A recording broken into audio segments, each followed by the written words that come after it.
చెట్టు లెక్క పెరిగితే సరిపోదు, దూలం లెక్క ఉన్నావు, దూడకున్న బుద్ధి కూడా లేదని ఆనాడు హరీష్ రావు సవాలు విసిరిండు. మీరు రైతు రుణమాఫీ చెయ్యండి, నేను సిద్దిపేట ఎమ్మెల్యేకు రాజీనామా చేస్తా, మళ్ళా ఎన్నికల్లో పోటీ చెయ్యనని. ఇవాళ ఈ వైరాగడ్డ మీద నుంచి ఖమ్మం ప్రజల సమక్షంలో హరీష్ రావు, నీకు సీము నెత్తురుంటే, సిగ్గు లజ్జ ఉంటే రాజీనామా చెయ్యి. నువ్వు కూడా నీ మామలకనే సిగ్గు లేను అని అయితే ఏట్ల దుంకి సావు అని చెప్పి నేను ఈ సందర్భంగా చెప్పదలుచుకున్నా. ఆయనని నేనన్నా, హరీష్ రావు సిద్ధంగా ఉండు, సిద్దిపేటకు పట్టిన శని పీడ చీడ విరుగడవుతుంది. 15 ఆగస్టు లోపల 2 లక్షల వరకు రుణమాఫీ చేసి తీరుతామని మాట ఇచ్చిన. ఇవాళ 15 ఆగస్టు నాడు మళ్ళీ అదే ఖమ్మం గడ్డ మీద నుంచి ఇవాళ సవాలు విసురుతున్న హరీష్ రావు, నీలో చీము నెత్తురుంటే నీకు ఏమాత్రమైనా సిగ్గు శరం ఉంటే రాజీనామా చెయ్యి. నువ్వు ఎట్లాగూ రాజీనామా చెయ్యవు, నీది సిగ్గులేని జాతి. అందుకే ఇవాళ నువ్వు రాజీనామా చేయకపోతే అమరవీరుల స్తూపం దగ్గరకు వచ్చే ముక్కు నేలకు రాజు కాంగ్రెస్ పార్టీ మీద సవాలు విసిరినందుకు తెలంగాణ రైతాంగం క్షమించండి. మాట తప్పని పార్టీ కాంగ్రెస్ పార్టీ రుణమాఫీ చేసింది. నేను విసిరిన సవాల్ను వెనక్కి తీసుకుంటున్నానని తెలంగాణ రైతాంగానికి క్షమాపణ చెప్పు.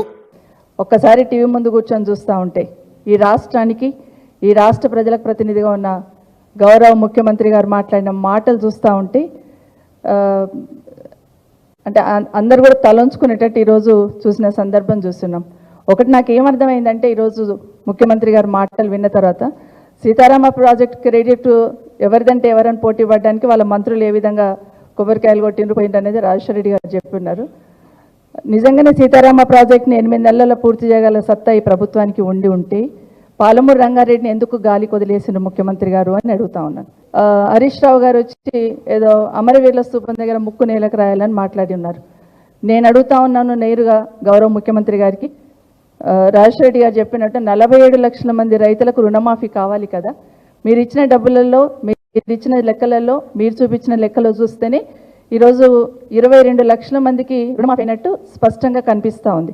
మరి మిగతా బ్యాలెన్స్ రైతులకి రుణమాఫీ కానందుకు మీరు ముక్కు నేలకు రాయాలా అమరవీరుల స్తూపం దగ్గర అనేది మిమ్మల్ని మీరే ప్రశ్నించుకోండి అని కోరుతా ఉన్నాను. ఎందుకంటే ఇదంతా కూడా రేపు జనాలు ఇప్పటి వరకు వెయిట్ చేసి ఉన్నారు. 2 లక్షల రుణమాఫీ వస్తుంది, ఇంకా మాది రుణమాఫీ అవుతుందనే నమ్మకం, విశ్వాసంతో ఇప్పటివరకు ఎదురు చూస్తూ ఉన్నారు.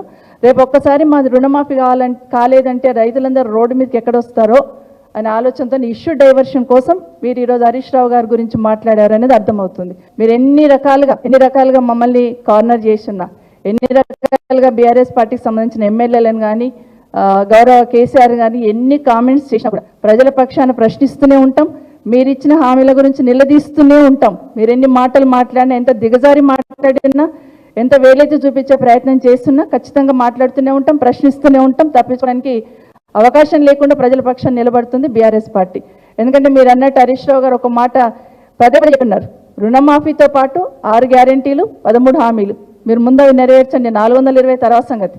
ముందు ఈ 13 హామీలను 6 గ్యారెంటీలను ముందు నెరవేర్చండి ఈ రుణమాఫీతో పాటు అని పదే హరీష్ రావు గారు చెప్పారు. రిటర్న్లో కూడా లెటర్ ఇచ్చున్నారు. అయినా కూడా ఈరోజు హరీష్ రావు గారిని కామెంట్ చేసిన సందర్భంలో అసలు ఉచ్చరించడానికి అవకాశం లేని పదాలని వాడిన్నారు. అంటే రాజకీయాలలో అందాలు పనికొస్తాయా, అందం ఎందుకు పనికొస్తుంది? పనిచేసి నమ్మకం విశ్వాసాన్ని చురగొనాలి. కానీ పక్కన ఉన్న వాళ్ళందరూ చూస్తూ ఉంటే పక్క రాష్ట్రాలు ఈరోజు గొప్ప చెప్పుకున్నారు, మేమేదో చాలా గొప్ప చేసినాం రుణమాఫీ అని. కానీ మీ మాటలు చూస్తే పక్క రాష్ట్రాల్లో నలుగురు తలంచుకొని తెలంగాణ రాష్ట్రంలో మాట్లాడిన ముఖ్యమంత్రి గారు మాట్లాడిన మాటలు వినొద్దనే లెవెల్లో ఈరోజు మీరు మాట్లాడినారు.